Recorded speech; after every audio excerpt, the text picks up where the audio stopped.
Welcome back, ladies and gentlemen, to the ramshackle little village, I guess, if you want to call it that, of Aurelia.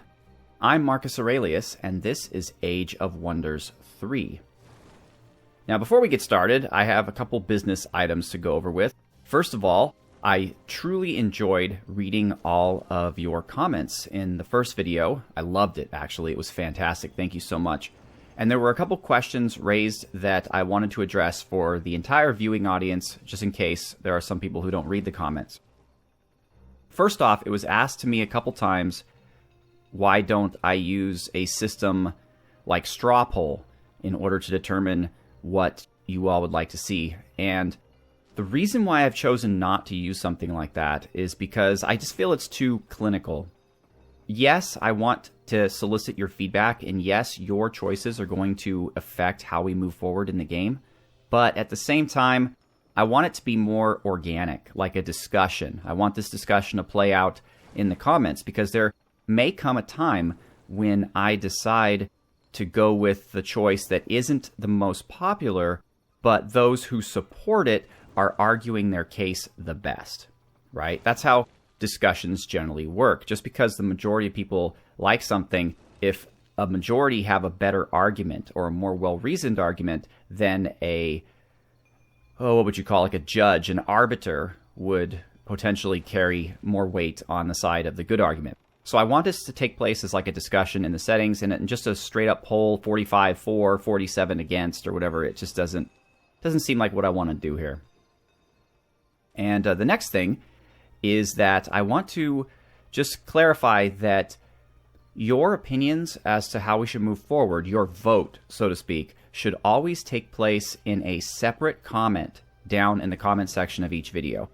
I noticed that there was a lot of back and forth discussions, and again, I think that is fantastic. I read them all, I enjoy them, but in terms of tallying up people's opinions, it's hard to, like, for instance, if you never write your own comment, but you give your opinion as a reply to someone else's comment, I might miss that as being a separate opinion, because some people are writing their opinion in multiple comments, and I don't want to overcount them. So again, if you have an opinion or a vote as to whatever the end of the episode's choice is, always put it as a separate comment down under the video. I mean, you're more than welcome to participate in every conversational thread there is, but definitely put your main votes in a separate comment so that I can tally them appropriately. All right, and without further ado, ladies and gentlemen, let us return to the beleaguered Frigoberto, the ruler of a surprisingly divided Aurelia. Now, Frigoberto, we've been in this world now for a couple weeks. We've gotten a basic lay of the land, and the nobles have become comfortable enough to meet and discuss the orders of the day. Frigoberto is a peaceful man, and he only really is concerned about the safety and welfare of his people. But it turns out that unlike Frigoberto, the nobles of Aurelia are very aggressive. The vast majority of them want to go out and slaughter these random groups of beings that are guarding these resources and collect these resources in the name of Aurelia. Frigoberto does not feel very comfortable with that course of action, so it falls upon Anya, who is actually going to be leading an army outside of the walls of Aurelia and trying to claim these areas in order to get their resources over to us. So Anya is definitely more in tune with the aggressive faction of Aurelia, while Frigoberto is more about just making sure everybody's okay. He'd rather cooperate or avoid hostilities if possible, but Anya is all about, I mean, you can just tell by looking at her. You know, she's all about fighting and getting things done. She has this gigantic mace. She's got a musket, apparently. Might be a little anachronistic, but we're not going to say anything. Maybe she just picked it up on the ground somewhere. Another interesting debate that took place in the council chambers was how the village of Aurelia should deal with these new blue crystals that we seem to be finding everywhere, and that we are now referring to as mana. And it seems like there is a very strong minority of people who think that this mana is an absolute problem and should just be completely ignored or locked away for safety. but they are in the minority. The majority of our residents want to study this substance, want to learn more about it, and feel that it could provide us with the edge we need to survive. In fact, one of our more esoteric citizens, that would be Rael of House Kratek, has suggested perhaps grinding the crystals up and snorting them in order to provide some type of, well, he says magical enhancement, but we all know he means high. And Frigoberto, as of right now, is not entirely sold on the recreational substance abuse of mana, but he does agree with the majority that some form of sensible exploration into what this substance is and how it can be used for the benefit of our village is a good way to go. Now, there was a little bit of confusion in the beginning moments of being on this world where it was assumed that the powers displayed by our priests was due to this mana, and while it may have been the presence of the mana that sparked it, upon some research it turns out that their power actually isn't a direct manifestation of the mana, but rather something about the mana causes the air or just the environment of this world to magnify belief. So their belief is so strong that it manifests itself as a displayable and effective power. And that is different from the direct usage of the mana itself. It's quite strange. The villagers are kind of skivvy about it. Some people think the priests are kind of a faction that needs to be kept under control, kept under watch, because they're afraid the priests are going to try to usurp power. But in general, I think they're just really, the priests that is, just really impressed with the fact that for the first time in their lives, their faith actually has some type of physical resonance and display.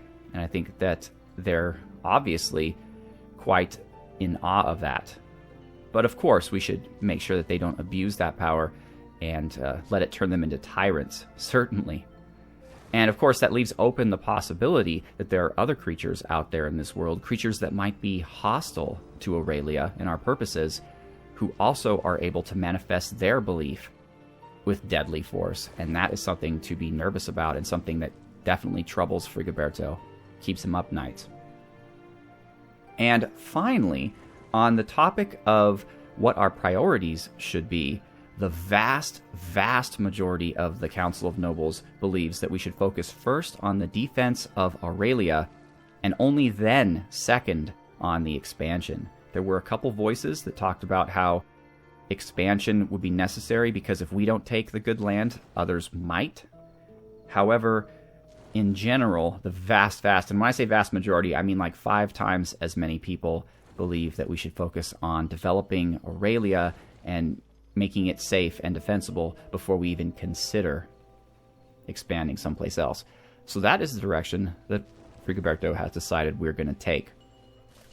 And as such, right now, Aurelia is working on a scout, but as soon as that is complete, the first thing that Aurelia is going to put up is going to be a wooden wall. Many nobles mentioned it specifically as something they would like to see in the town. Alright, so right now, Frigoberto's swordsmasters are his personal honor guard, but the priests, the archers, and the 2 civic guards are going to go over with Anya, in addition to the cavalry. Now, there was some talk in the Chamber of Nobles about exploring this ruin down here, and it's certainly something that should be explored. However, more calm heads mentioned how the defenders of the ruin, at least from our scouts' reports, appear to be incredibly powerful, and while everyone agrees it's something that we should do, many believe that it's something that we should wait until we've established perimeter defenses and are a little bit stronger before we take upon that course of action. So basically, Anya is going to move to the west, take an extra long look at land she's already traversed, determine where would be a good site for a new settlement, but mainly her purpose is simply to gather resources for the town. While Frigoberto is going to stay put and manage the affairs of Aurelia itself.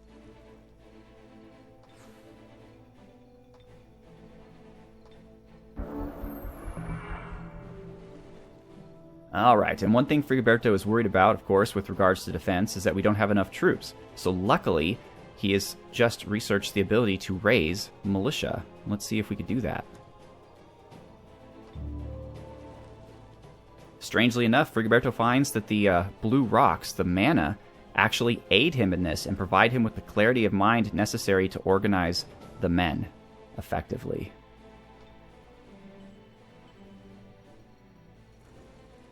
There are some in the council who believe that seafaring is a direction that we need to go into, and Frigoberto definitely agrees. However, we currently are not in a position to take advantage of seafaring, so it's something that we must hold off on for the moment until we are more able to really exploit it. That is, when we have a city that is a port as well.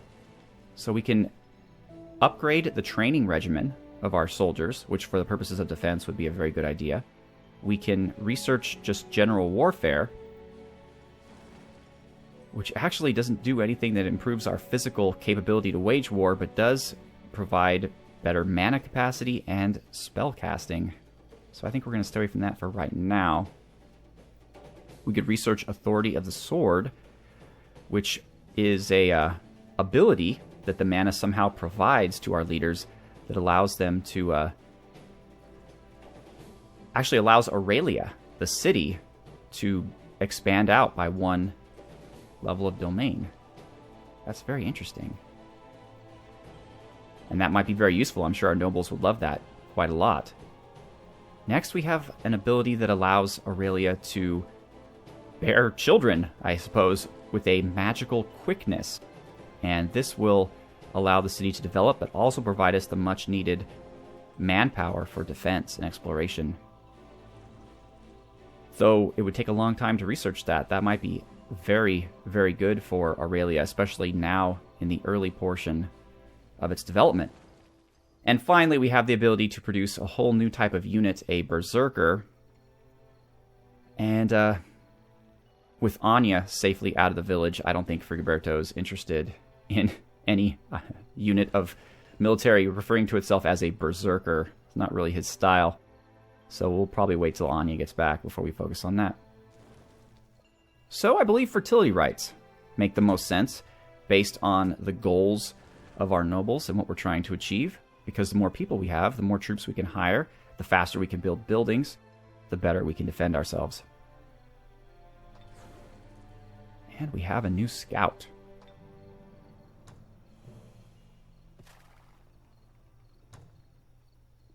Let's see here. So we are already checking the northeast really well. Let's take a look at the northwest. There seems to be some fertile area that might be a good place for an eventual expansion that we should probably check out.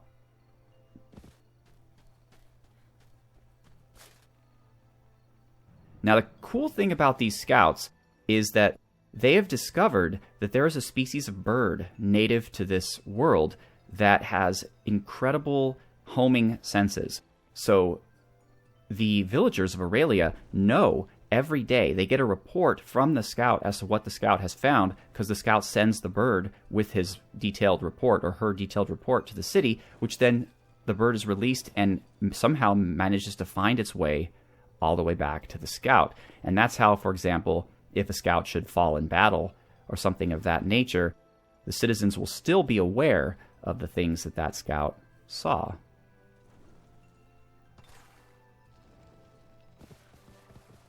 All right. Anya understands that these pixie creatures have been beaten before and are not invulnerable, so she's going to assault a unit of them and perhaps gain some more of this mana that the priests and generally the citizens enjoy. Now, Anya does not ascribe to Frigoberto's notion that if they're just leaving peacefully that we should allow them to. Anya believes that we must tame this world by the sword, which is a belief shared by the vast majority, unfortunately for Frigoberto, of our council. So that's what we're going to do.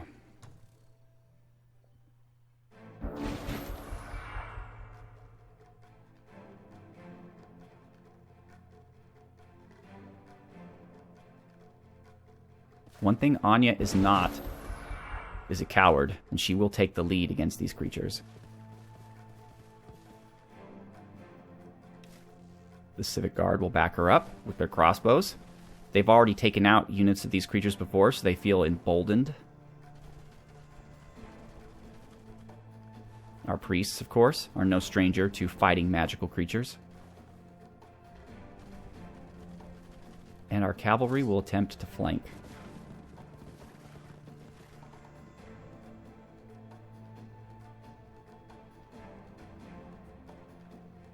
Interesting. Okay.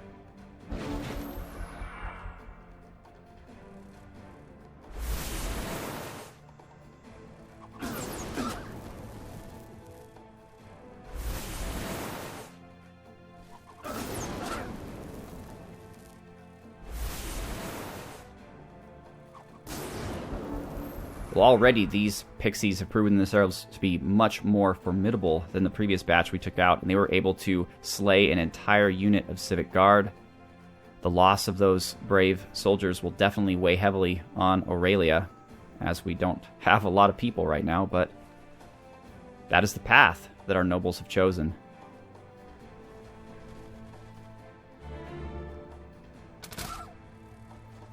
But we were able to get some revenge.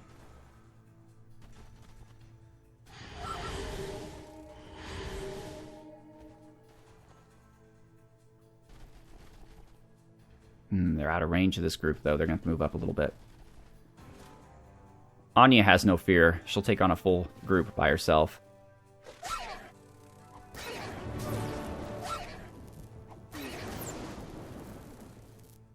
And she did a fairly good job.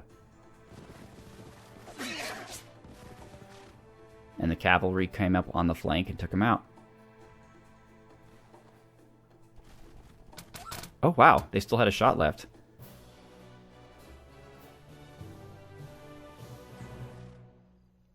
So, it appears that by fulfilling the wishes of our nobles, Anya has already led to the death of a group of our archers. It wasn't even the Civic Guard, but the archers that were defeated. Oh my gosh. And she's down to about half strength herself. I think Anya might have learned from this experience and is going to be a little bit more cautious in the future. But she was successful in getting some mana. Not a whole bunch, though, so it doesn't appear to be entirely worth it. The scouts that are ahead of her battle group report that she spied some more pixies guarding this place, but also what look to be spectral warriors. And Anya is not entirely convinced that they can be taken out by this ragtag little militia she has without severe casualties. So she'll have to think extra carefully about engaging them. Frigoberto is going to stay in Aurelia. And our scouts be scoutin'. What have we stumbled upon here? A lost library. Interesting. The scout sees books piled everywhere, but the scout also sees that there are potential dangers within that must be avoided for this time being. Ah, the scout has discovered some gold. Perhaps the bird will be strong enough to deliver it to Aurelia. To the northwest, we spy what appears to be a pagan shrine of some kind, and it is currently being guarded by creatures that are made out of stone. Quite interesting. You know, it's funny because a lot of the creatures that are being discovered are not completely unfamiliar. They don't exist in the world that Frigoberto and the Aurelians came from, but they have been imagined.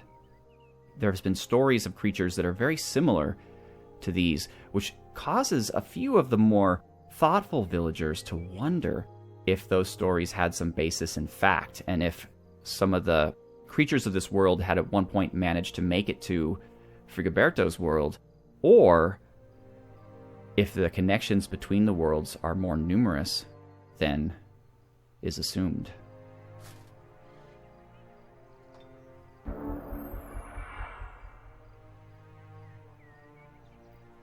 All right. Frigoberto is able to now raise his militia to help guard the city of Aurelia. It didn't work amazingly well, only managed to recruit one group of Civic Guard, but behind the walls that are slowly being built, their crossbows will prove very effective. Oh, and of course, in order to make the unit, we had to take from our population, which reduced our population a little bit. Although 100 seems a bit high just to create, what, 6 people? That is unusual, to say the least.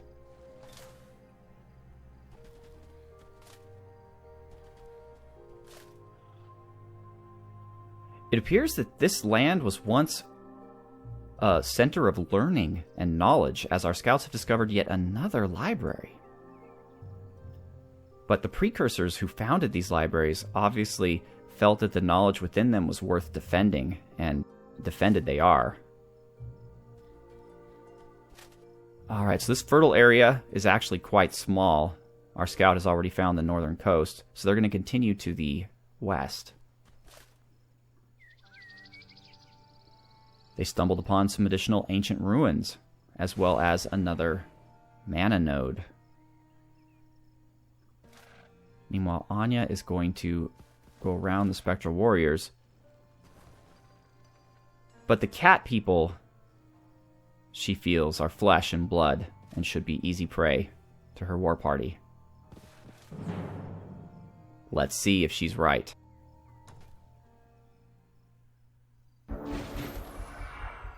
Despite the loss of the archers, the troops still are of high morale. Essentially because the troops are part of the citizenry of Aurelia, and like the citizenry of Aurelia, they are very aggressive for some reason. Lost in a strange world, not even knowing if they're going to survive, and yet the vast majority of them want to go out and fight.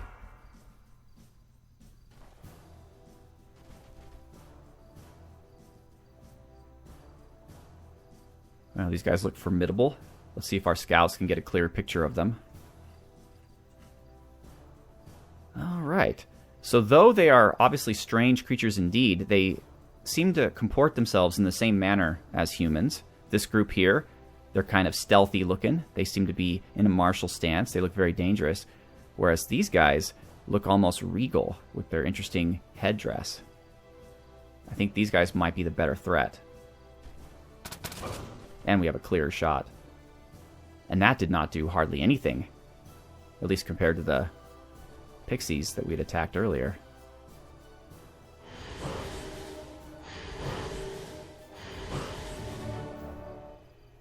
Alright, our priests feel confident that they have become even better at channeling their belief offensively, but still, these creatures, whatever they are incredibly strong and are proving very resilient.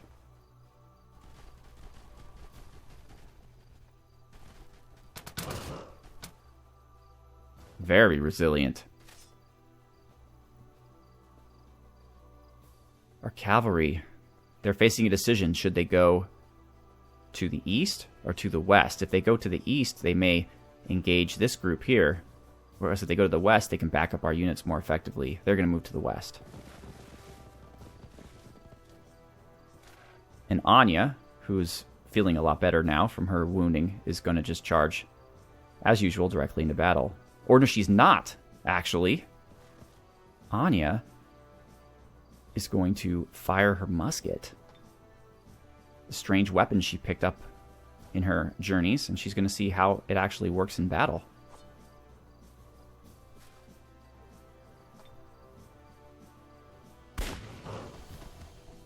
Not bad! She was able to take out one of them.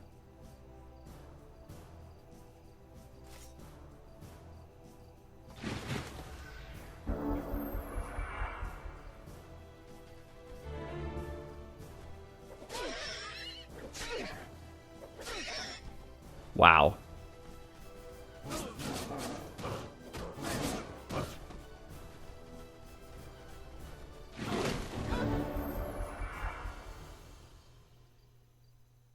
Alright, well, the tactical situation has changed greatly, and Anya is aggressive. She's bloodthirsty. She likes a good fight, but she is in no hurry to die. And so I believe that it falls upon her at this point to call a general retreat. These creatures, whatever they are obviously far superior to what we faced before, and we've really got our first official nose bloodying as the forces of Aurelia.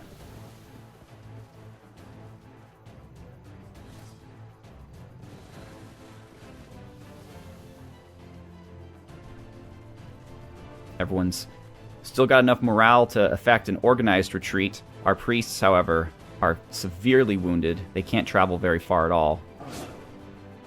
And actually, they have been completely destroyed.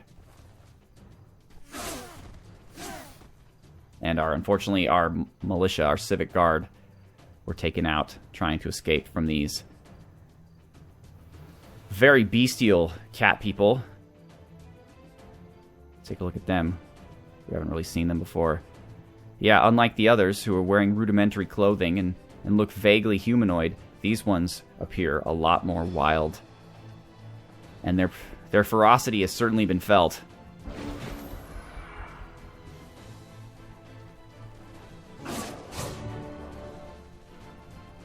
This group of civic guard is fighting a very heroic rearguard action here. I sincerely hope they survive.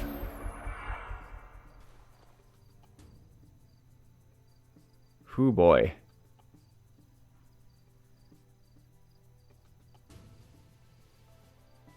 There's no way we can't.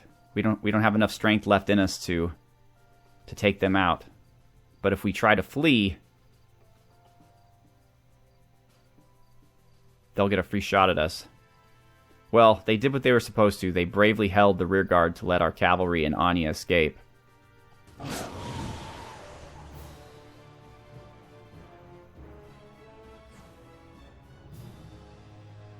No, Frigoberto of Aurelia did not lose the battle. It was the Council's will and Anya that lost the battle. Regardless, Anya did escape along with her unit of cavalry, and of course they're going to head straight back to Aurelia to regroup and to share the news that the random wandering bands of creatures that we have seen so far, though they do not appear to be organized or belong to any sort of nation, are a lot more tenacious and deadly than we had initially believed.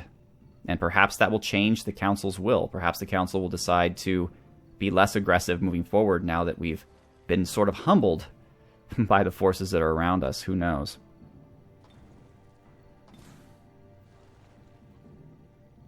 Frigoberto is going to stay in Aurelia, but he's going to need some more militia. All right, ladies and gentlemen, well, that is it for this time. So, as nobles, the questions that I pose to you now are, does the events of this time period, this episode, I suppose, I guess episode is not a very RP word to use, but I guess maybe until I figure out something better. Do the events of this episode change your mind at all as to how aggressive we should be in our expansion? Do you believe that we should focus more inward attention in growing our economy and being able to produce more effective troops? Or do you think we just need to recruit a lot of fodder and go out there and keep fighting?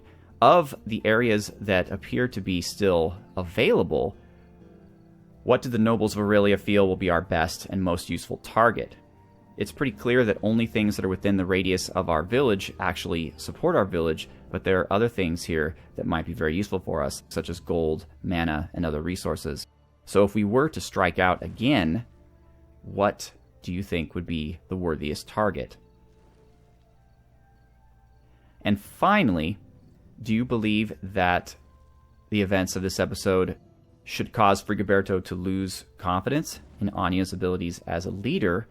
Or do you believe that regardless of what Frigoberto feels, that the nobles, knowing that, like them, Anya is a bit more of an aggressive bent, they will protect her from Frigoberto's wrath? Let me know in the comments. Otherwise, have a wonderful week, and thank you so much for watching. Once again, I am Marcus Aurelius.